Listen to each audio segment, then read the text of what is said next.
Buenas tardes. Vámonos con la penúltima. Estamos hablando antes que si era la última conferencia, no, nos queda una posferia. Así que hoy estamos en la penúltima conferencia. No. Hay una, bueno, yo lo tengo apuntado aquí. Pero la tenemos de reserva. Por si bueno, pero sí. Entonces. si fallaba, yo creo que sí. Perdona, Hoy te liberamos. Yo tenía una aquí el 13 de mayo. Sí. Que era de reserva. Yo la anulo ahora mismo. Cerramos hoy. La cerramos hoy. Bueno, pues nada, pues entonces cerramos el ciclo con don Javier Fernández Sanz, que nos va a hablar de ese título tan llamativo de química en la cocina. Apetitoso. Preferia. Pues muy bien, pues tiene la palabra el presidente de la Academia. Bien, gracias Fernando por la presentación de esta última conferencia del ciclo de este año 2024-2025 que nos va a impartir Javier Fernández Sanz, y le vamos a pedir a la conferenciante anterior, a doña Ana, que por favor nos haga la introducción a la presentación del conferenciante, aunque poca presentación necesita Javier aquí entre nosotros, entre los presentes, pero por supuesto, pues tienes la palabra, Ana, cuando quieras.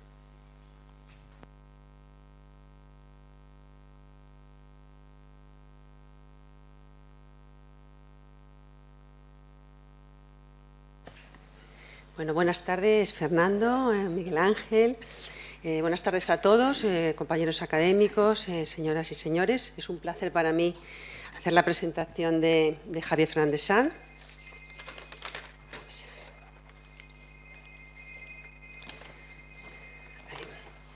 Javier Fernández Sanz es catedrático de Química Física en la Universidad de Sevilla y director del Grupo de Química Teórica y Simulación de Materiales. Doctor en Ciencias Químicas por la Universidad de Zaragoza desde 1982, donde fue también profesor ayudante durante 3 años y posteriormente fue también profesor ayudante en la Universidad de Po y también fue profesor visitante en la Universidad de Stanford. Después, posteriormente, ha sido también investigador visitante en las universidades de Cambridge, Paul Sabatier, North Carolina y Berkeley. Inicialmente su investigación se orientó en los aspectos teóricos de la química orgánica. De hecho, su incorporación a la Universidad de Sevilla en 1986 fue en calidad de profesor titular de química orgánica, aunque fue adscrito definitivamente al área de Departamento de Química Física de la Facultad de Química, donde ha desarrollado su actividad docente e investigadora. Sus intereses de investigación se centran en la ciencia computacional de materiales, en particular en los aspectos teóricos de la catálisis heterogénea, los materiales fotovoltaicos y los fenómenos de transferencia de energía, carga y masa.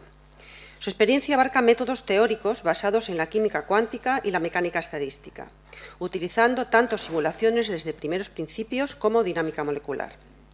Interesado también en el desarrollo e implementación de algoritmos y técnicas específicas de cálculo teórico, incluyendo últimamente la inteligencia artificial. Autor o coautor de más de 240 artículos, muchos de ellos en revistas muy prestigiosas como Science, ACS Catalysis, Angevant, etc., con un índice H superior a 55 y numerosas citas, por encima de 11.000. Ha dirigido numerosos proyectos financiados por agencias locales, nacionales y europeas. Asimismo, ha desarrollado proyectos colaborativos financiados por la industria, como entre ellas IBM y Repsol.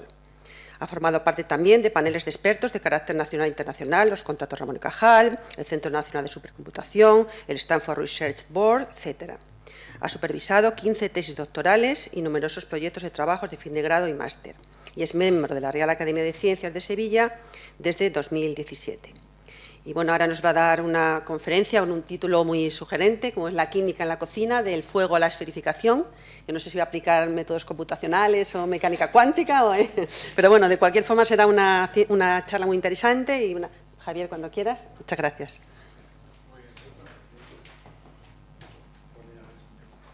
Por deformación ya, ¿verdad?, de tantos años, prefiero hablar de pie que no. Bueno, muchas gracias, Ana, por la presentación. Bueno, también mi reconocimiento al Ateneo de Sevilla y a la Academia por organizar este ciclo de conferencias, que creíamos que era el penúltimo, pero que efectivamente va a ser el último, o sea que me toca a mí cerrar el ciclo. Bien, en el día de hoy no voy a hablar de de química computacional ni de inteligencia artificial, sino que voy a desarrollar un tema mucho más ameno y mucho más próximo a nuestro día a día. La química en la cocina y algunas de las técnicas que se utilizan en ella.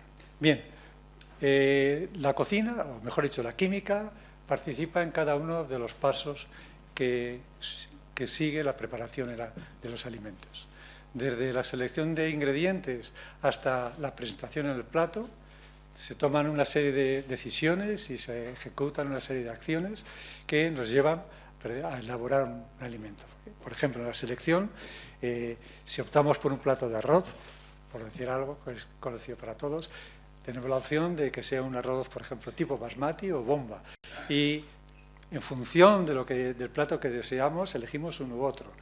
Probablemente sin saber que esa elección la estamos haciendo sobre la estructura que tiene el almidón dentro del arroz basmati o dentro del arroz bomba, las proporciones que hay entre la amilosa y la amilopectina en esos arroces. Bueno, lo mismo en la preparación de los ingredientes. Si hacemos un marinado, pues ya estamos sometiendo nuestro alimento a un medio ácido, si lo hemos hecho con jugo de limón. Desde luego, la parte estelar de la química está en la parte del cocinado. ¿Por qué? Porque normalmente, yo diría casi siempre, se hace mediante calor. Y entonces, ahí es donde se aceleran, se potencian las reacciones químicas, que en el fondo son los que hacen la transformación de la materia, de un alimento en crudo a un alimento, digamos, comestible, ¿no? Y apetitoso. Bueno, más allá, pues tenemos el sazonado, donde añadimos potenciadores de sabor y de aroma, y por fin la presentación. Se dice que la comida entra por los ojos, y sí, es cierto que la presentación predispone al cerebro a que ese plato sea más o menos apetitoso. Bien, para empezar voy a hacer una breve introducción a los nutrientes y su composición, porque en el fondo la transformación química, el cocinar, afecta precisamente a la estructura de estos nutrientes. Se clasifica en dos tipos, los micronutrientes y los macronutrientes, ¿no?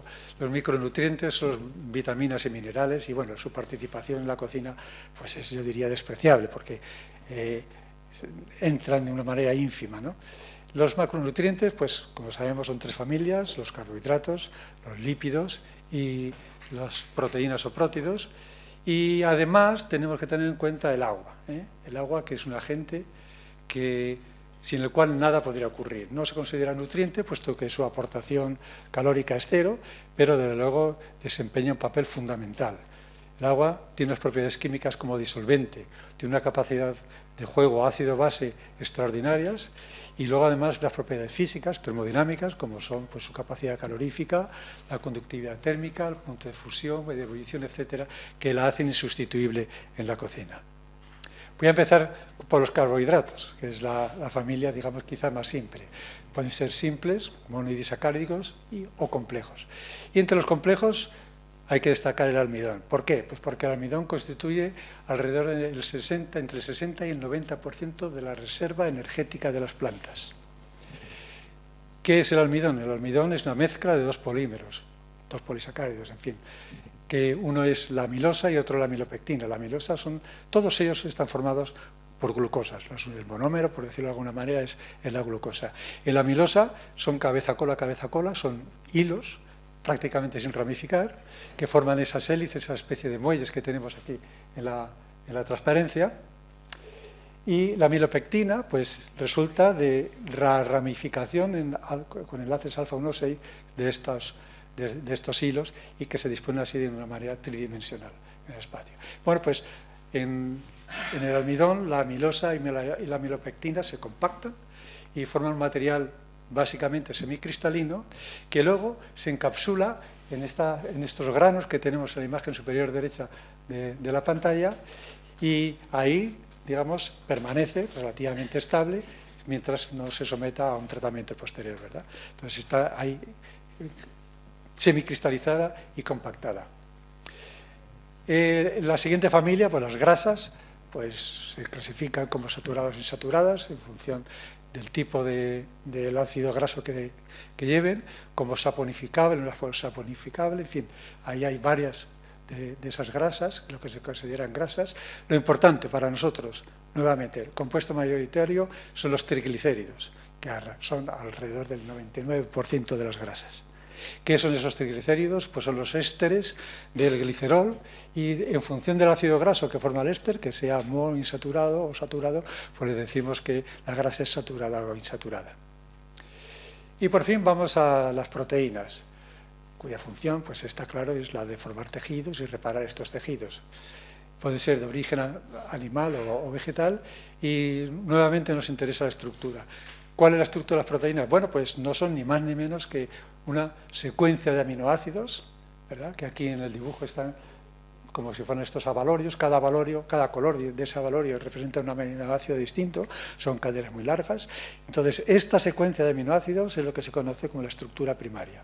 Ahora, esa cadena se puede plegar o se puede formar, digamos, puede enrollarse en forma de hélice, para dar lo que se conoce como estructura secundaria. Ahora esa hélice o ese muelle, ¿verdad?, se ordena entre sí, la estructura terciaria, y luego esa proteína o esa parte de polipéptido se puede organizar con otro y formar ya una estructura supra, que es lo que se conoce como la estructura cuaternaria. Bien, todo esto está muy bien. ¿Qué es lo que nos interesa a nosotros? A lo que nos interesa desde el punto de vista de la cocina es que cuando una proteína es sometida al calor o a un cambio de pH, se desnaturaliza. ¿Y eso qué significa? Pues que pierde su estructura secundaria, terciaria y cuaternaria, y se queda simplemente como un hilo. Bien, ya, digamos, tenemos una idea previa de qué son o cuál es la estructura, grosso modo, de los alimentos, y ahora nos queda la siguiente pregunta: ¿por qué los cocinamos? ¿Por qué hace falta cocinar los alimentos? Bueno, la respuesta es muy simple: es para facilitar su digestión. Si tomamos un pedazo de carne cruda, pues las proteínas van a estar, que son el componente mayoritario del músculo, van a estar compactadas, como he explicado, y ese material va a ser poco accesible a las enzimas digestivas, a las proteasas, que se encargan de partir y separar los aminoácidos para que luego sean metabolizados. En cambio, si la carne está cocida, al menos ya está desnaturalizada, y ya vamos a tener esos hilos que van a ser mucho más fáciles de procesar por las proteasas. Hay una proteína especial, el colágeno, primero porque es muy abundante, y segundo porque es la responsable de que la carne que comemos esté dura, ¿verdad? Este colágeno, que está formado por una triple hélice, es muy resistente, muy firme, aguanta muy bien la temperatura, incluso hasta 60-70 grados, ¿verdad?, y da esa sensación de carne consistente, dura, por no decir incomible, ¿no? Forma parte de todo el tejido conjuntivo de los animales, ¿no?, en general.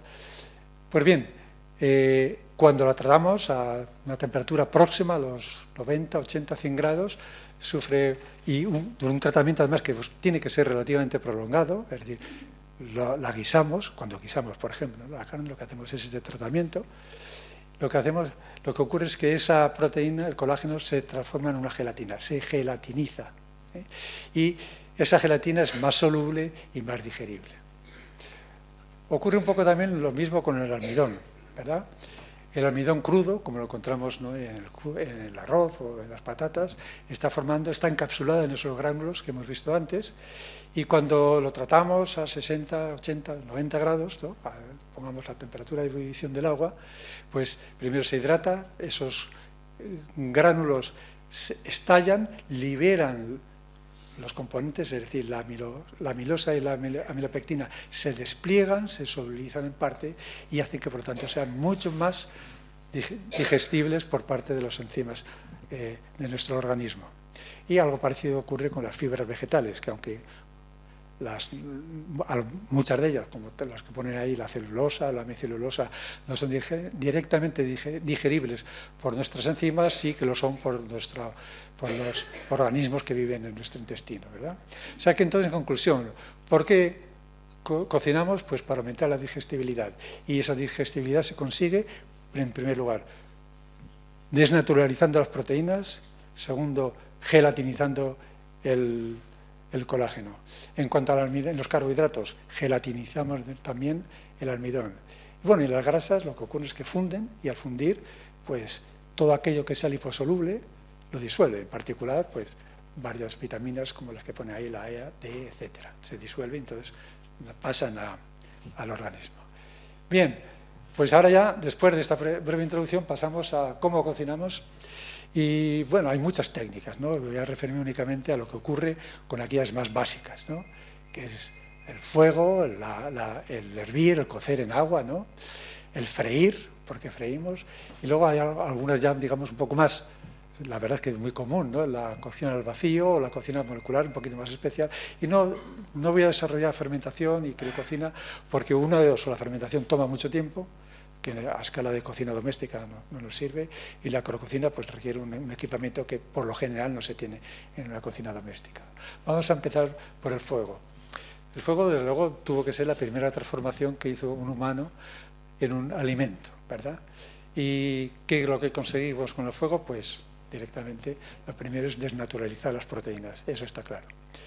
Pero, bien, aumentamos su digestibilidad, pero hay algo más muy importante, y es que conseguimos que el alimento, en este caso estoy pensando ahora mismo en la carne, en este cordero aquí patagónico que tenemos hecho directamente a la llama, lo que conseguimos es que se desarrollen dos reacciones que son básicas. Una de ellas es la reacción de Maillard y la otra la reacción de caramelización. En realidad no son dos reacciones, son grupos de reacciones. Veremos que tanto la Maillard como la otra implica un montón de reacciones. Bien, desde luego también si aumentamos el tiempo y la temperatura de exposición de nuestro alimento, por lo que conseguimos la pirólisis con una carbonización final del alimento y su pérdida de valor. Vamos a empezar con la reacción de Maillard, que bueno, fue Louis Camille Maillard, fue un químico de finales del siglo XIX, principios del siglo XX, y observó que al calentar mezclas de aminoácidos y azúcares se producía un color marrón. Eso fue un descubrimiento, como muchos que ha habido, ¿verdad?, por azar, y además, por ende, se olvidó, lo reportó y se olvidó. Y ya fue décadas más tarde cuando se asoció ese cambio en el color que produce esa reacción entre esos componentes al color que toman los alimentos, por ejemplo, cuando se someten cuando los cocinamos en una parrilla. El color que, por ejemplo, adquiere la carne, ¿no?, a la parrilla, o las hortalizas, ¿verdad?, o el color que adquiere el pan cuando recién salido del horno, tenemos ese color marrón. Eso se debe a la reacción de Maillard, que, como digo, es una reacción entre los aminoácidos y los azúcares, ¿verdad?, sometidos a calor. Más o menos calor, cuanto más calor, pues más rápida va la reacción. Pero no solo eso, sino que la reacción de Maillard, por ejemplo, es responsable yo diría, de casi todo, ¿verdad?, de casi todo. Por ejemplo, en el tostado del café, los aromas que se producen se deben a productos que provienen de la reacción de Maillard. Lo mismo en el tostado del chocolate. Es responsable, por ejemplo, también del color de la cerveza. Y es también lo mismo del desarrollo de aromas y colores en el vino. ¿En qué consiste la reacción de Maillard? Pues una reacción que, como digo, es un proceso que es muy complicado, ¿verdad? Se sabe cómo empieza, pero no sabemos muy bien cómo acaba. Bueno, se sabe luego los productos en análisis post-mortem, obviamente, pero es complicado, ¿verdad? Se inicia mediante la reacción de un azúcar reductor, en este caso, por ejemplo, he representado la glucosa en su forma abierta, en su forma aldehído, que reacciona con un grupo amino que por lo general viene de una proteína. En este caso, pues es un grupo NH2 de un residuo de lisina de una proteína. Bueno, pues hay una reacción de condensación entre el aldehído y el grupo amino para darnos una base de Schiff. Esta base de Schiff experimenta una transposición que tiene un nombre concreto, se llama la transposición de Amadori, y nos da lugar a un amino 2-cetona que tenemos aquí y que es la madre de todo lo que va a ocurrir después. Este compuesto de aquí, todo lo que ocurre después está representado en el esquema que está aquí en la derecha de la imagen. El compuesto de Amadori es el compuesto número 3, aquí. Entonces ese desencadena una serie de reacciones de todo tipo. Por ejemplo, se fragmenta y tendremos furfural, hidroximetilfurfural, puede condensar con más grupos amino y nos da lugar a reductonas. Estas reductonas generan moléculas del tipo furanonas, piranonas o derivados del pirúvico, o moléculas, si hay azufre, que vengan de tiiminas. Por medio pues tendremos tiazoles, tenemos pirroles, imidazoles, en fin, un poquito de todo. Y luego, al final, todo esto, si seguimos, ¿verdad?, con la calefacción, aumenta la temperatura y calor sostenido, todo aquello reacciona entre sí y forman unos compuestos que se llaman malenoidinas, que son unos polímeros, que son los que dan ese color marrón oscuro al alimento cuando ya está tostado, ¿verdad? De estos productos todos se engloban dentro de esa familia que pone ahí AGE, que son los productos de glucosación avanzada. Bueno, pues estos productos que se liberan aquí, los sulfurales, etcétera, son los que nos dan el aroma y el sabor típico de la carne asada, de la carne a la parrilla, la carne o de la verdura o las hortalizas que tengamos. Por ejemplo, los sulfurales nos dan ese aroma dulce, tostado a caramelo. Los pirroles, por ejemplo, nos dan esos olores a nuez y a pan tostado, o los tiazoles también a cereal, ¿verdad? Las piracinas, pues a tostado a cacahuete, café. Los aldehídos Strecker, que es otra vía dentro del proceso de Maillard, tenemos el sabor y el olor a malta, etcétera, ¿no? Hasta llegar, cuando se ya las últimas etapas, ¿verdad?, llegamos a ese sabores amargos, tostados negros, correspondiente a las melanoidinas. Bueno, aquí a mano derecha tenemos las estructuras básicas de esos productos. Y bueno, efectivamente, lo interesante del proceso de Maillard es que mediante el calor hacemos más digerible el alimento, la carne, el pescado, en fin, la hortaliza que pongamos, ¿verdad? Pero también aumenta su sabor y su olor, lo hace más apetecible, es algo deseable. Ahora bien, forzar la reacción de Maillard tiene sus consecuencias, como hemos visto, porque se desarrollan productos no deseados, ¿no?, como furanos, heterociclos aromáticos, etcétera. Se produce acrilamida, que se ha reconocido como un agente neurotóxico y cancerígeno. Estos ajes, de los que hemos hablado, ¿verdad?, que lo que hacen es, por ejemplo, son los que cuando tenemos pan ya no tostado, sino quemado, ¿verdad?, pues se debe a estos polímeros, ¿no?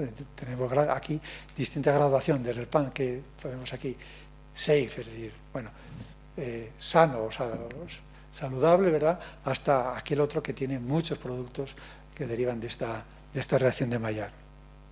Así que, en definitiva, aunque obviamente la reacción de Maillard ayuda mucho, la tenemos de hacer en condiciones de que controlemos la temperatura, el tiempo de exposición, como todas las reacciones químicas, ¿verdad?, el pH y la humedad, ¿verdad?, para potenciar los efectos deseables y tratar de evitar aquellos que no deseamos. Bien, el otro grupo de reacciones que he comentado, que es fundamental, como directamente proveniente del fuego, es la caramelización, ¿verdad? ¿En qué consiste? Pues en la descomposición térmica de los azúcares, y esa descomposición lleva a la obtención, a la producción también de moléculas que son parecidas a las que hemos visto y confieren esos aromas y esos sabores. La caramelización, en principio, es relativamente simple. Si, por ejemplo, tratamos de caramelizar azúcar de mesa, sacarosa, pues la primera reacción es una inversión de la sacarosa, en la cual obtenemos los dos monómeros, ¿no?, por decirlo así, fructosa y glucosa. A continuación, la glucosa y la fructosa bien pueden fragmentar directamente y darnos moléculas de ese estilo, como el maltol, que da ese olor y ese sabor a tostado, o el diacetilo, ¿verdad?, o, por ejemplo, derivados del furano, que nos dan el sabor y olor a nuez, o bien pueden condensar y dar toda una familia de compuestos que son los caramelanos, caramelinos y caramelinos, son polímeros de glucosa y de fructosa, que resultan por condensación y que son los responsables, ¿verdad?, de los distintos colores que tenemos aquí. Fijaos en esta imagen de aquí, tenemos, esto es sacarosa, y lo que tenemos es un tratamiento arriba en la izquierda a 160 grados, que tiene ese color amarillo verdoso, suave, ¿verdad?, y que conforme vamos aumentando la temperatura hasta 185 se vuelve, ¿verdad?, cada vez más oscuro, porque predominan estos productos de polimerización. ¿Qué es lo que hay que controlar en la caramelización, o lo que tenemos que tener en cuenta? Primero, el tipo de azúcar. ¿vale? La caramelización en un azúcar, que digamos sea un azúcar puro, se produce por encima del punto de fusión o descomposición del azúcar. Entonces, cada azúcar tiene su temperatura. Entonces, el tipo de azúcar, como digo, la temperatura, ¿verdad? El tiempo al cual sometemos el proceso y la acidez. Nuevamente, pues como cualquier reacción química, ¿verdad? Depende, entre otras, de esas 4 variables fundamentales que se manejan en un laboratorio. El siguiente punto es que, claro, son 2 reacciones que se dan, digamos, el mismo margen de temperaturas y, por lo tanto, pueden resultar competitivas, ¿verdad? En primer lugar, la reacción de Maillard necesita que haya aminoácidos. Si no hay aminoácidos, no hay reacción de Maillard. En el caso que tengamos un alimento, como es una hortaliza o carne, ¿verdad?, o un pescado en la cual coexisten proteínas y azúcares, pues vamos a tener las 2 reacciones. Una de ellas pues, va a ser la prioritaria y aquí están clasificadas un poco de esa manera, ¿no? Por ejemplo, pues, la reacción de Maillard es preponderante en el aspecto que adquiere el pan, la carne, el pescado a la planta, a la parrilla. También el café y el cacao, que son, se someten a una temperatura relativamente elevada y ya depende, por ejemplo, en el caso de las hortalizas, que como incorpora mucha agua, eso baja la temperatura necesariamente, pues entonces cuando la caramelización empieza a aparecer de una manera más clara, ¿no? Entonces, por ejemplo, aquí en esta tabla, ¿verdad?, digamos, tenemos una evolución entre lo que sería el referido a una cebolla, ¿verdad?, lo que sería pochar la cebolla, eso normalmente se hace alrededor de los 100 grados, hasta sofreírla, Entonces, vamos viendo, por ejemplo, porque a baja temperatura predomina la caramelización, mientras que a temperatura superior, ¿verdad?, predomina la de Maillard. El ejemplo paradigmático de esta competencia es el pato laqueado, ¿verdad? El pato laqueado, lo que, como todo el mundo más o menos sabe, lo que se hace es untar, ¿verdad?, la piel del pato, marinarla con miel, o sea que entre otras cosas, ¿verdad?, tenemos ahí una cantidad importante de fructosa, ¿verdad? Entonces, la reacción que se produce entre la fructosa y las proteínas de la piel del animal produce esta capa y eso correspondería a una situación en la cual tuviéramos mitad de la relevancia, me refiero, el efecto que se consigue, que correspondería como a mitad caramelización y mitad reacción de Maillard. Bueno, cambiamos ahora de medio y nos olvidamos del calor directo, ¿verdad?, por decirlo así, y pasamos ahora al cocinado consistente en hervir. Bueno, hervir en agua, ¿no?, la química del agua y de los alimentos. La gracia del asunto está en que cuando hervimos mantenemos la temperatura fija, cosa que no se consigue cuando en la parrilla. En la parrilla pues, puedes tener el alimento a 150, 200, 400 grados, lo que dé la llama al final. En cambio, cuando hervimos, pues lo mantenemos a 100 grados, básicamente. ¿Qué es lo que conseguimos? Bueno, pues lo que ya hemos comentado. Desnaturalizamos las proteínas, gelatinizamos el colágeno y el almidón. Bien. ¿Podemos jugar aquí relativamente con la temperatura? Pues sí, un poquito, ¿verdad? Y de hecho, pues sabemos que eso lo tenemos claro, ¿verdad? Teniendo el diagrama de fases del agua por delante, sabemos que si aumentamos la presión, aumenta la temperatura y si disminuimos la presión, disminuye la temperatura. Eso es el principio de funcionamiento de la olla express, ¿no? Que lo conseguimos es aumentar la presión, aumenta la temperatura. Si aumenta la temperatura, entonces significa que el cocinado, el efecto que deseamos de cocinar, se acorta, entonces el tiempo disminuye, ¿verdad? Podríamos disminuir la presión, no hace falta que la disminuyamos para hacer el ejemplo. Podemos fijarnos, por ejemplo, con lo que ocurre en la Ciudad de México, ¿no? La Ciudad de México está en una altitud de 2.240 metros sobre el nivel del mar. El agua hierve a la presión correspondiente a esa altitud a unos 93 grados centígrados. ¿Qué significa eso? Pues que los tiempos de cocción van a ser mayores.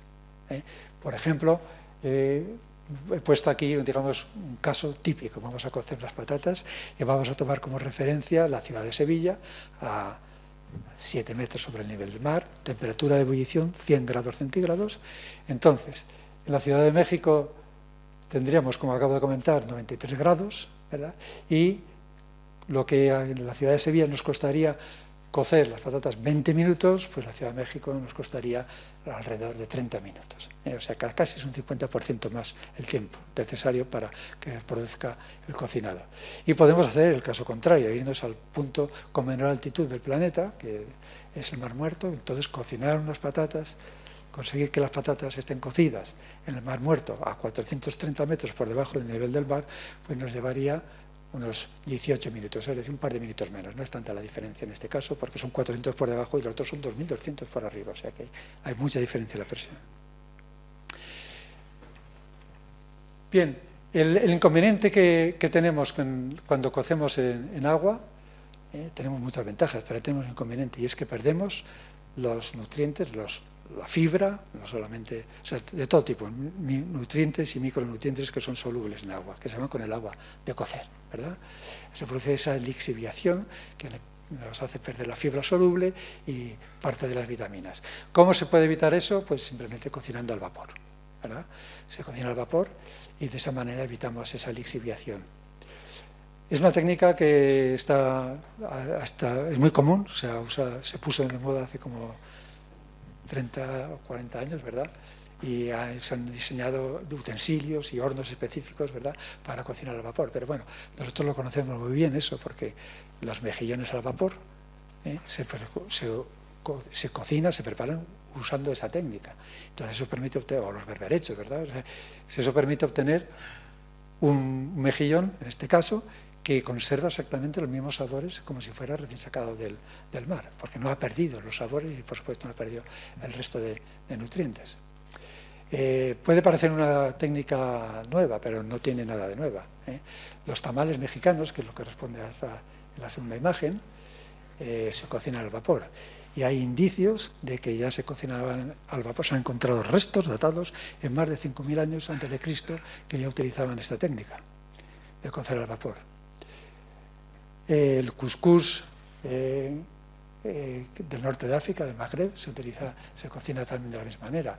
Y los mushimonos japoneses o los jik coreanos también se cocinan al vapor. Es decir, que es una técnica conocida de hace mucho tiempo y expandida, ¿verdad?, por todo el planeta. Bueno, pues la idea ahora es que pensemos, bueno, ¿qué ocurriría? Ya estamos cociendo a 100 grados, ¿qué ocurriría si intentáramos ahora cocinar a menor temperatura?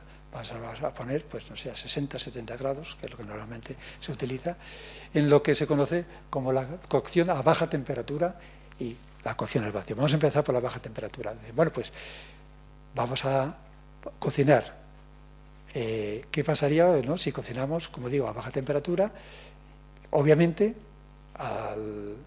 los tiempos de cocción van a ser mayores, pero lo que sí se va a conseguir es que a una temperatura relativamente baja, controlada, pues obtengamos, ¿verdad?, una desnaturalización de las proteínas más controlada, y lo que se obtiene son texturas más suaves, ¿verdad? Esta es la base de toda la cocción a baja temperatura, ¿no? Disminuir la temperatura y aumentar el tiempo. Digo aumentar el tiempo, pues por ejemplo, un ternasco a baja temperatura tarda unas 18 horas en hacerse, cuando en el horno está lista en unos 45 minutos. O sea, que es una diferencia fundamental. Pero desde luego queda mucho más jugosa, mucho más gustosa, etcétera, ¿no? Bueno, esta técnica, como digo, se ha puesto, ya lo diría yo, hace 30 años, pero ahora ya, sí, 10, 15 años se utiliza en muchos restaurantes, ¿no?, cocinada los platos a baja temperatura. Supuestamente es nueva, pero nuevamente, ¿verdad?, tenemos que decir que no es así, ¿no? De hecho, hay un plato específico que preparaban los judíos en Toledo, está escrito, cómo lo hacían, que consiste, está aquí en esta imagen de aquí, es una especie como de cocido que se ponía en el fuego, pues sobre la tarde del viernes, pero no en el fuego, sino al lado del fuego, y se comía el sábado a mediodía, porque entonces la ley judía pues impedía encender fuego y cocinar durante el Sabbat. Así que de esta manera, o sea, se cocinaba por alrededor de 16, 18 horas a baja temperatura este plato, que es la dafina. O sea que, como digo, no es nada nuevo, ¿no? Lo que sí es nuevo es la cocción al vacío, ¿verdad? La cocción a vacío es una cocción a baja temperatura, pero dentro de una bolsa sellada. ¿Y qué es lo que evitamos con ello? Pues la pérdida de los componentes volátiles. Cuando se cuece, normalmente pues todo aquello que es volátil es lo primero que se va. Pero en el caso de que lo tengamos en una bolsa cerrada, pues eso permanece y entonces pues tiene la misma jugosidad, pero con mayor carga de aroma y sabor. Bueno, hemos hablado de menor temperatura, vamos a pasar ahora a mayor temperatura, pero no nos quedamos en el agua, sino que vamos entonces a cocinar en un medio que permita una mayor temperatura, en este caso pues una grasa. Entonces vamos a freír. Freír es cocinar simplemente en grasa, ¿verdad? ¿Cuál es el efecto de freír? Bueno, pues el primer efecto es que cuando se introduce el alimento, pues todo el agua en la superficie se evapora rápidamente. Estamos pensando, por ejemplo, que freímos en un aceite, voy a dar una cifra, 150 grados. Entonces, toda el agua superficial se evapora inmediatamente, ¿verdad? Y se crea una barrera que impide que, por un lado, entre la grasa dentro del alimento y que el agua dentro del alimento salga, esa barrera que se consigue con el rebozado, ¿verdad? ¿Qué reacciones tenemos? Pues vamos a tener las de siempre. Vamos a tener reacción de Maillard y caramelización. Y lo que vamos a conseguir pues va a ser, ¿verdad?, cuando está bien hecho, pues esa textura crujiente que nos encontramos en los fritos, ¿bien?, y esa gelatinización parcial del almidón. El problema que tenemos es la degradación del aceite, que se produce, en general pongo aquí a 200 grados, ¿verdad?, por encima de 200 grados, donde ya el aceite empieza a reaccionar, se producen radicales libres que reaccionan entre sí con el oxígeno y se degrada, ¿verdad? Y aquí entra en juego un concepto fundamental que es el punto de humo, ¿verdad?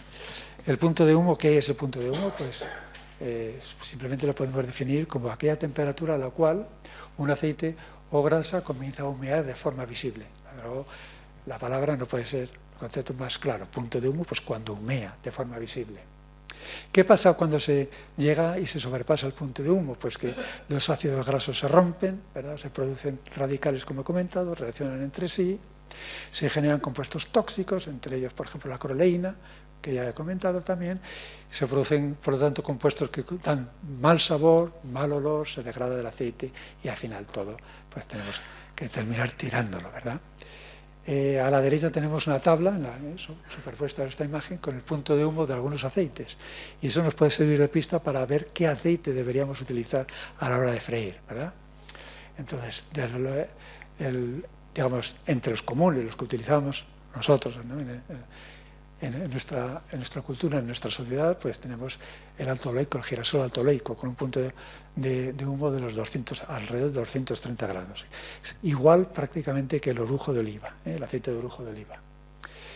Por debajo el virgen de oliva y, desde luego, todavía por debajo el oliva virgen extra. El punto de humo es relativamente elevado, pero tenemos que tener en cuenta que por debajo de ese punto ya se han ido todos los compuestos volátiles del oliva extra, del virgen extra. Es decir, que si queremos freír con virgen extra para aprovecharnos de los fenoles, en fin, de todas esas moléculas que sabemos que son beneficiosas para nuestro organismo, pues que sepamos que las hemos perdido mucho antes del punto de humo. Bueno, pues la grasa de pato, 190, ¿verdad? Y la manteca, pues algo parecido, 185. Entonces, en función de la fritura, de lo que quiera, la forma en que friamos, vamos a hacer esa fritura, pues vamos a encontrar en una situación o en otra, ¿no? Entonces, tenemos tipo de fritura. La fritura profunda, ¿cuál es esta? Esta es la de la freidora, ¿verdad? La de los churros, ¿no? Esa emplea mucho aceite y lo que necesitamos es la temperatura está alrededor de los 190 grados, que es una freidora doméstica, más o menos viene a esos 190 grados, y lo ideal es utilizar cualquiera de estos dos aceites, el oleico, el girasol alto oleico o bien el orujo de oliva. Tengo luego fritura que sea semiprofunda, ¿no? Como cuando freímos una milanesa o algo así, tenemos poca, el aceite no cubre todo el alimento, ¿verdad?, y la temperatura es inferior, pues por ejemplo, pues el recomendable sería el oliva virgen, ¿no? En una fritura que sea superficial, la tortilla, incluso los huevos fritos, ¿verdad? Donde se emplea muy poquito, relativamente muy poquito aceite, una capa fina, ¿verdad? Y pues aquí sí que podríamos utilizar, ¿verdad?, con cuidado, pues, en fin, el extra, ¿no?, el oliva virgen extra. El tipo salteado, ¿no?, que se ha puesto también, como todo, ¿no?, muy de moda, los woks, ¿no?, que es donde se mueve rápidamente, ahí prácticamente no hay aceite, es una cucharada de aceite y es suficiente, ¿verdad? Y hay luego, por fin, otro tratamiento que es el confitar en aceite, ¿eh? Por ejemplo, pues típico es el confit de pato, ¿no?, en el cual la pieza, en este caso pues la pechuga o la pierna o la pata se cocina a una temperatura relativamente baja, sobre los 100-120 grados, dentro de la misma grasa del pato, ¿verdad? En fin, y otro tipo de confitados que hay.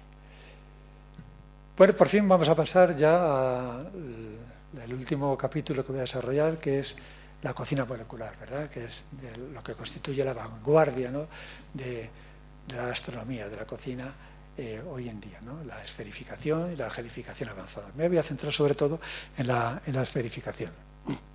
Bueno, esta es una técnica culinaria que puso de moda Ferran Adrià, ¿verdad?, en el Bullit, y que luego pues se ha copiado a diestro y a siniestro, y la verdad es que es muy fácil de hacer, y simplemente lo que hace falta es paciencia y ganas de hacerla, ¿no?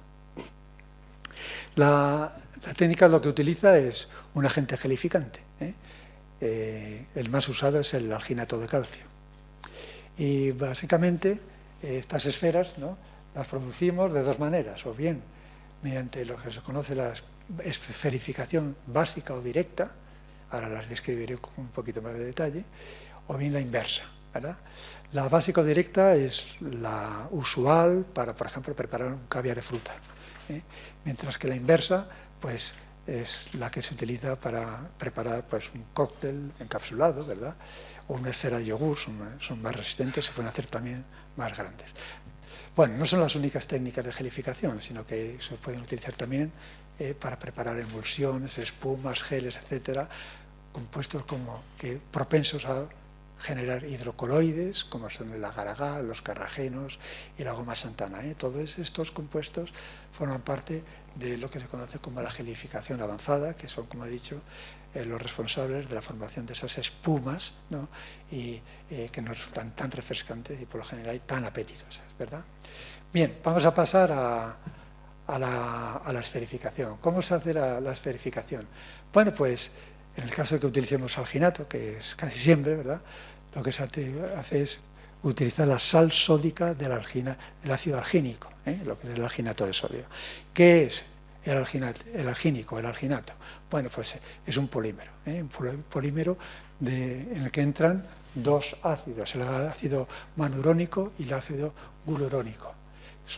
Ellos pertenecen a una familia que son los ácidos urónicos, que son muy famosos en cosmética. Por ejemplo, los ácidos hialurónicos pertenecen a esta familia. Son derivados de carbohidratos, derivados de azúcares, ¿vale? Entonces, son polímeros, ¿no?, y MG o MMGG, es decir, en realidad es un copolímero, ¿no?, que diría de random, ¿no?, aleatorio. Bueno, pues estos, cuando están en forma de sal sódica, el alginato de sodio, forma estos hilos aquí, ¿verdad?, sin relación entre ellos. Sin embargo, cuando intercambiamos sodio por calcio, pues este calcio lo que hace es acoplar dos cadenas de polímero, las va acoplando por parejas, y al final todos estos hilos de alginato, ¿no?, se coordinan, ¿no?, de forma desorganizada, o sea, aleatoria, pero al final lo que hacen es formar una especie como de pared, de membrana, y que si rodean algo, un líquido, en ese caso, pues entonces se forma una esfera que contiene ese líquido, ¿vale?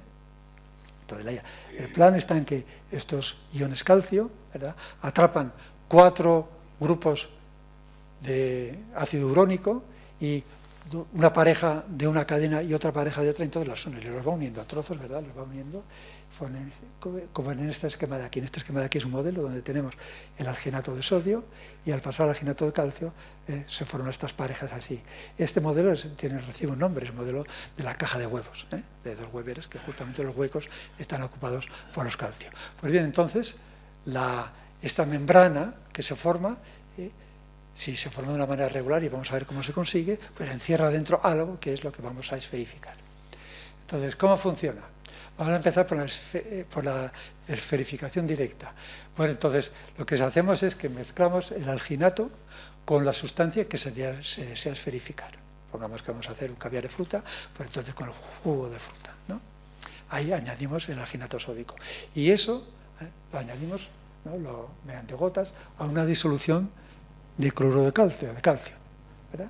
Entonces, todo lo que la parte externa de la gota que acaba de entrar en contacto con el calcio, ¿verdad?, se forma el alginato de calcio, aquí he puesto una membrana doble, ¿verdad? El calcio va entrando poco a poco, ¿verdad?, y va haciendo que esa membrana vaya siendo más espesa cada vez hasta que decidimos parar, sacar, lavar y tenemos nuestras esferas. En la inversa, la esferificación inversa, pues lo que hace es justamente utilizar el calcio añadido a lo que vamos a esferificar, ¿verdad? El líquido a esferificar incorpora el calcio en forma no de cloruro, sino que es de otra sal, el gluconolactato de calcio, y hacemos la misma operación, ¿eh? Lo goteamos ahora en este caso sobre el alginato sódico y entonces sobre la superficie de estas gotas que van cayendo se forma el alginato cálcico. Aquí ahora es el calcio el que sale de dentro para afuera, mientras que en la parte de la esferificación directa era el calcio el que entra hacia la esfera. Nuevamente, pues cuando queremos, ¿verdad?, paramos, lavamos y se acabó. Entonces tenemos nuestras esferas que deseamos. Bueno, ya pues estoy ya terminando, justo casi a los 50 minutos. He escrito aquí algo que podría servir una conclusión, pero bueno, cualquier conclusión aquí, ¿verdad?, sería válida, ¿no? Desde luego, la cocina, más allá de satisfacer nuestras necesidades biológicas y además, no sé, cumplir con nuestras tradiciones, etcétera, no cabe duda de que una cocina es un laboratorio donde se combina el tiempo, la temperatura, la materia y la transformación. Comprender la química que hay detrás de la cocina y de los procesos culinarios, pues permite cocinar con mayor precisión, por un lado, resolver problemas técnicos de textura, sabor, ¿verdad?, o estabilidad, por otro. Y lo que es más importante, yo creo que es que nos permite, o nos permitiría, ¿verdad?, el experimentar con criterio, ¿verdad?, tratar de crear, ¿no?, platos o, en fin, o presentaciones nuevas, pero con criterio químico y no por prueba de error, como se ha venido haciendo desde tiempo ancestral. Tenemos que pensar en que la cocina, ¿verdad?, ha sido una evolución desde el fuego primitivo que permitió hacer digerible, ¿no?, de alguna manera, la carne, ¿no?, o el pescado, que fueron probablemente los primeros alimentos que tomó el ser humano, hasta el momento actual, pues ha habido un desarrollo, una historia de innovación científica aplicada, ¿verdad?, a los sentidos. Y bueno, el futuro, pues ya veremos qué es, ¿no? Se habla de proteínas alternativas, se habla de aplicar inteligencia artificial a la cocina, a diseñar nuevos platos y sabores. Eso, bueno, el tema de inteligencia artificial, como está hoy en día en todas partes, no sabemos qué va a pasar, ¿verdad? Pero en el fondo, lo que no tenemos que olvidar es que al final, ¿verdad?, cocinar es lo que siempre ha sido, ¿verdad?, y que se trata de una alquimia cotidiana que transforma lo simple en algo extraordinario. Y bueno, pues con esto doy por terminada mi intervención, y si hay preguntas, pues trataré de resolverlas en la medida que pueda. Gracias por atención.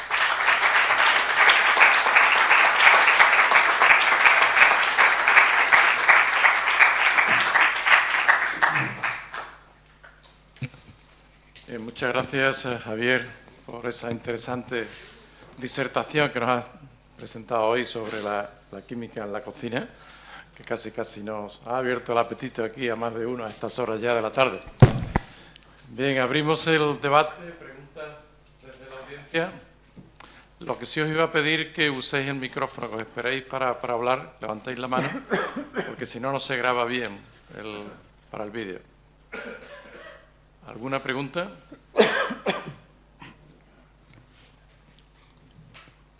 A ver, Enrique Cerdá, un segundo. Soy Enrique Cerdá, o sea, un académico correspondiente. Lo que quiero es no darte una pregunta, sino más bien pedirte qué piensas tú de un aspecto que creo que es muy importante, la eliminación de venenos, de tóxicos. La comida natural no está hecha por la evolución para que nos la comamos, sino para sobrevivir las cosas que están allí. Las semillas, si la gente se las come, pues ya no se reproduce la planta correspondiente. Por tanto, la inmensa mayoría de la comida natural es venenosa. La cuestión es, ¿para quién es venenosa? Pues para los que se la comen. Una cosa son insectos, los que son perseguidos, porque claro, los insectos comen cositas pequeñitas. Y otra cosa somos nosotros, o las vacas, porque comemos cosas más gordas. Entonces, por ejemplo, las alubias son venenosas. Pero hemos conseguido una técnica de cocción que quizá podrías comentar para entenderla bien, porque yo no la entiendo demasiado bien, y tú debes entenderla, que es eso de asustar a las judías o a las alubias, y eso le quita el veneno. Pero claro, hay otras leguminosas que es la técnica de desenvenización no funciona, o sea que te mueres y te la comes. Y hay pocas que sean sanas. El trigo, cuando dice Jesús a sus discípulos que están allí, alguien está reprimiendo a los discípulos porque están comiendo trigo crudo de un campo de trigo maduro. Dice, no, eso dice la ley que no se debe comer. ¿Quién lleva razón? ¿La ley que dice que no se pueda comer? ¿O Jesús que les dice, no importa, Dios ha creado el trigo para que nos lo comamos? Lo siento, ahí Jesús metió la pata. Pero porque el trigo es venenoso, sobre todo para los insectos.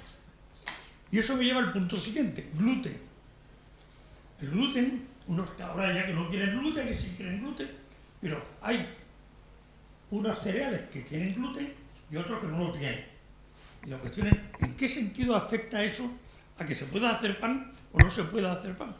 Bueno, yo de todo eso no entiendo nada. Bueno, por tanto, te paso. Voy a empezar con la última pregunta, que se la sé responder, ¿eh? Las otras podemos especular y... Vamos a ver. Si no hubiera gluten, difícilmente habría pan como lo conocemos, ¿vale? Porque técnicamente el pan es una espuma de aire, técnicamente es una espuma de aire encerrada en el gluten. Entonces el gluten es el que establece el armado, el andamio, que luego sostiene, ¿verdad?, el almidón que se ha procesado. Entonces, si no hubiera gluten, que viene de la proteína, pues no tendríamos nada. Curiosamente, alguna razón, yo la desconozco, si hay aquí alguien que la sepa, pues que nos ilumine, ¿verdad? El gluten aparece en alimentos que tienen carbohidratos, como el trigo, el pan, vamos, ¿no? O la pasta, todo aquello que se hace con trigo de harina, pero el gluten no es un carbohidrato, sino que es una proteína. Entonces, pues, es curioso. Bien, la importancia que tiene para el pan, ya que lo has preguntado así, pues es el andamio. En el momento en que se prepara la masa y cuando gelifica el almidón y atrapa el agua, se queda dentro del agua. Cuando se hornea el pan, parte del agua se pierde, pero una parte muy importante del agua se queda dentro del pan, ¿vale? O sea que es el andamio. Si no hubiera gluten, no habría pan como lo conocemos. Habría otra cosa, por ejemplo, ¿no? Es cierto. Es curioso que para rebozar utilizamos pan, por ejemplo, ¿no? Miga de pan, en fin, pan molido o harina, o esto. Todo eso tiene gluten. Pero la técnica en Cádiz que se utiliza para rebozar es con harina de garbanzo, que no tiene la proteína que da el gluten, ¿verdad? Y por eso se entiende que es más sano, en fin. El tema de que sea más sano o menos sano, si uno es alérgico al gluten, da igual que sea sano o no. O sea, si es alérgico, eres alérgico y ya está, ¿no? O sea, que no tiene más. Eso también, por otra parte, hace que un alimento tan básico, tan barato, tan extendido, o sea, se ha comido pan se sabe que se ha preparado el pan desde hace más de 20.000 años. Hace 20.000 años que se han datado restos donde ya habían preparado el pan, cosas. Los egipcios, por supuesto, preparaban pan, ¿no? Y obviamente lo preparamos nosotros en toda. Y un alimento que sea tan completo y tan barato, pues es la base, ¿no? Completo, porque tiene mucha proteína, tiene un 10% de proteína, grosso modo. Y aunque no tiene todos los aminoácidos esenciales, sí que tiene bastantes. Pues entonces se puede complementar con algo de carne o algo de pescado que incorpore los esenciales, pero los demás los tenemos allí. Tiene carbohidrato y por lo tanto tiene energía. Y en cuanto a la pregunta que, digamos, la primera parte que has planteado en tu pregunta, en tu exposición, es que relativa a los granos. Bueno, vamos a ver. Si nosotros pudiéramos comer grano, nosotros comeríamos grano como los caballos y ya está. Lo que pasa es que nosotros comemos el grano y no lo digerimos. Bueno, vosotros lo sabéis mejor que yo, o sea que no hace falta, ¿no? Yo soy químico, vosotros sois bioquímicos, sabéis más de esto. Entonces, si nosotros pudiéramos procesar los granos, ¿verdad?, pues los comeríamos y nos ahorraríamos cocinar, lo diríamos directamente. ¿Qué pasa? Que no los procesamos, ¿verdad? Tal como nos entran, por decirlo así, nos salen, ¿no? Porque no somos incapaces. ¿Y qué conseguimos al cocinar? Yo no creo que sea algo relacionado con el veneno. No sé, nunca he oído hablar del veneno de las judías, me lo puedes explicar luego si quieres. Pero lo que conseguimos es que ese alimento que para nosotros es en absoluto digerible, o muy poco digerible, se transforme en algo que podemos asimilar. Y es algo muy importante, porque una de las cifras que he dado es que hay plantas donde el almidón es el 90%.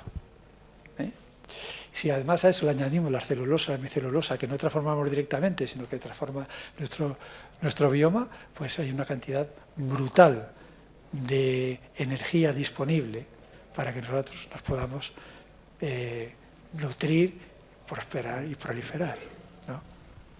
No sé si he respondido un poco a... Antonio. Sí, ya que tengo el micrófono aprovecho, Javier. Nos ha gustado mucho la charla porque combina el rigor científico y también la divulgación y la vida cotidiana como en la cocina, ¿no? O sea que está muy divertida, muy bien, me lo pasa muy bien. A mí se me ocurren muchas preguntas, yo soy muy preguntón, pero solo me voy a limitar a dos, a ver si puedo ser breve. Una, dentro de la taxonomía de procesado en la cocina que has puesto, dentro de esa, el tratamiento del café sería la torrefacción y el tostado, etcétera. ¿Qué subproductos produce? Porque hemos visto que el pan tostado negro es tóxico, la carne si se pone muy oscura también es tóxica y tal. En cambio el café parece que no lo es, porque lo tomamos cotidianamente y no... Esa es una.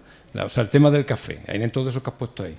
Y la otra sería que entonces si los granos son tóxicos y la carne no se puede digerir bien si no la cocemos, antes del descubrimiento del fuego allá hace 500.000 años, los homínidos que nos precedieron, ¿qué comían? O tenían un aparato digestivo muy distinto al nuestro, o dicho de otra forma, nuestro aparato digestivo se ha ido adaptando en las últimas decenas de miles de años a la cocina.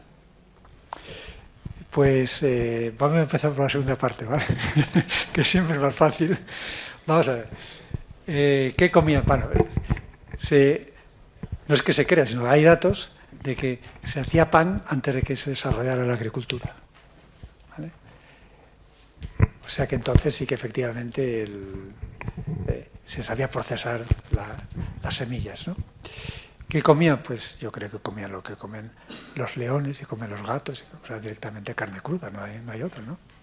Obviamente hay toda una, digamos, una parte de animales que son capaces de comer fruta, y me imagino que nosotros también en su época comíamos fruta, pero como fuente de proteína tendría que ser carne o pescado, porque ahí es donde en realidad sí que los tenemos, sobre todo la carne y el pescado, los esenciales, el trigo, en fin, los granos, hay aminoácidos, pero nos faltarían los esenciales, ¿verdad?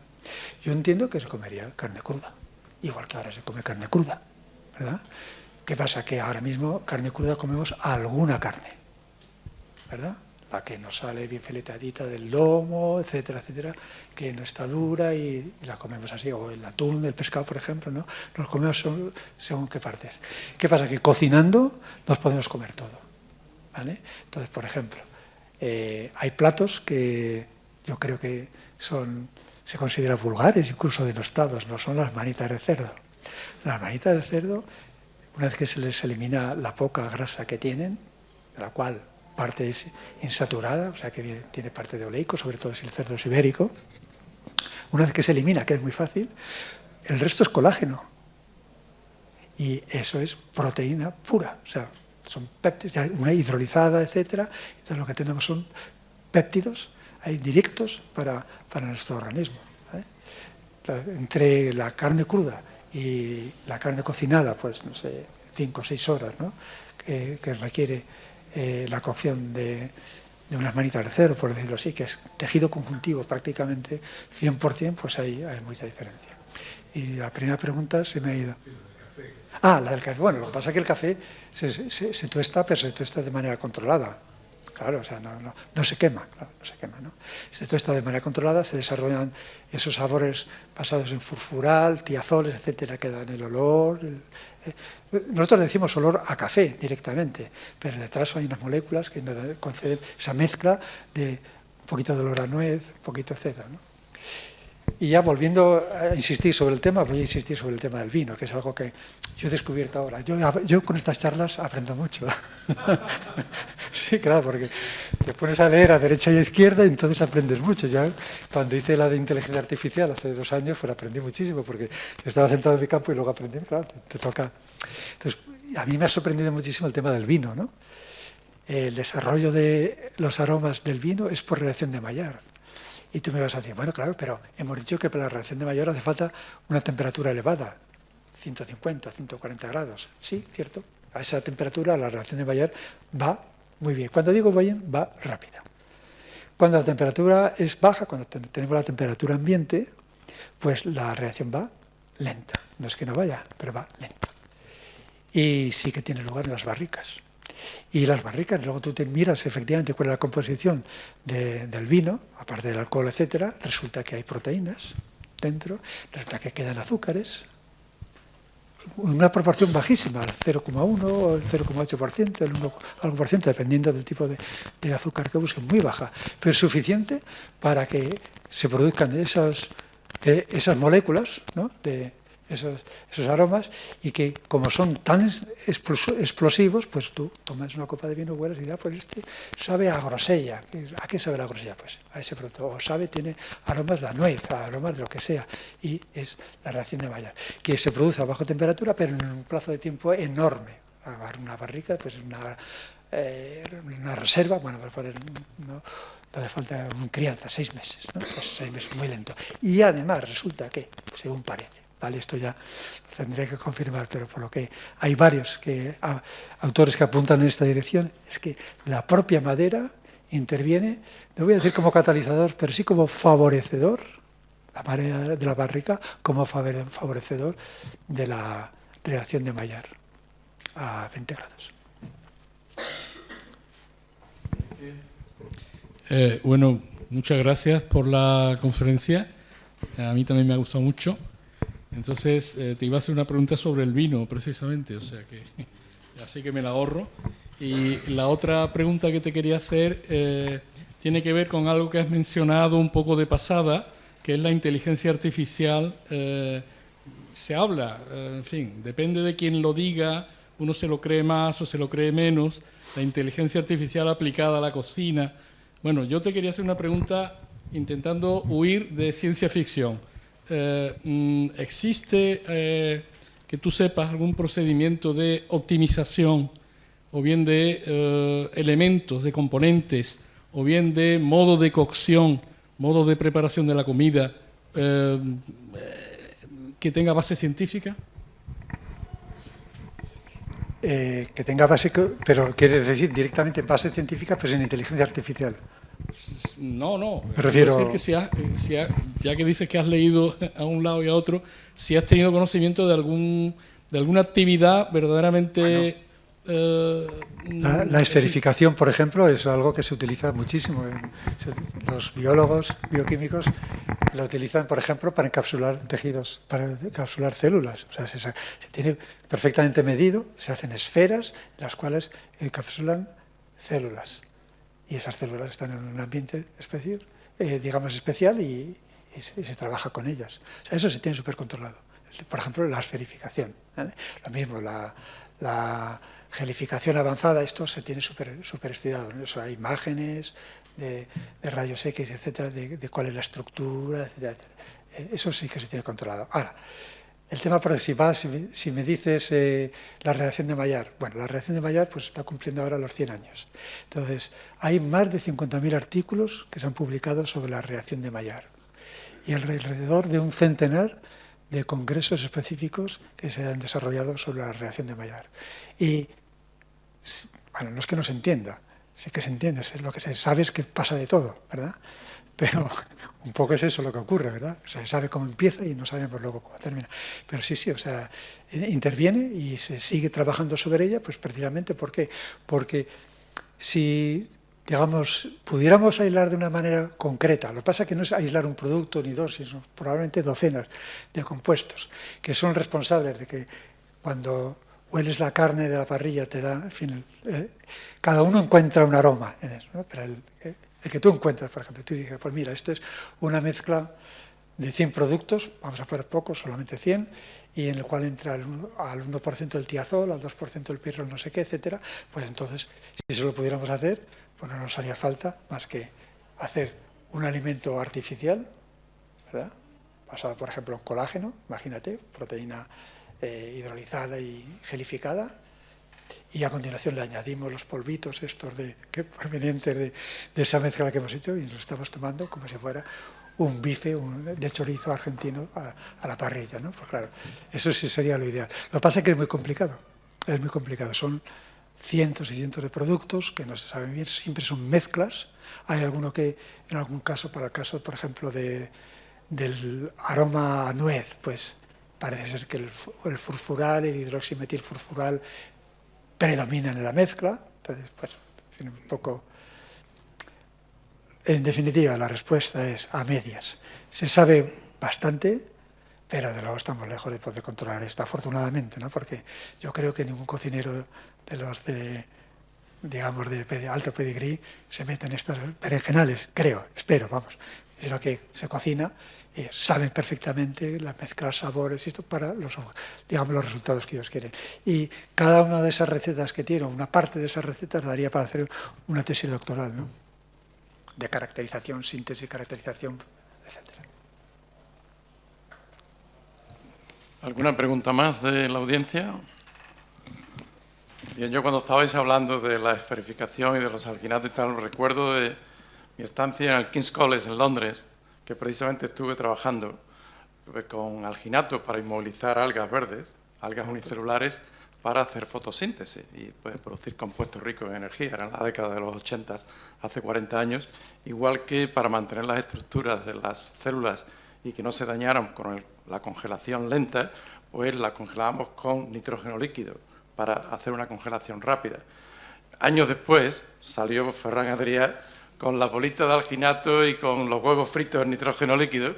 Y maldita la hora que no se me ocurrió dedicarme al caviar con alginato.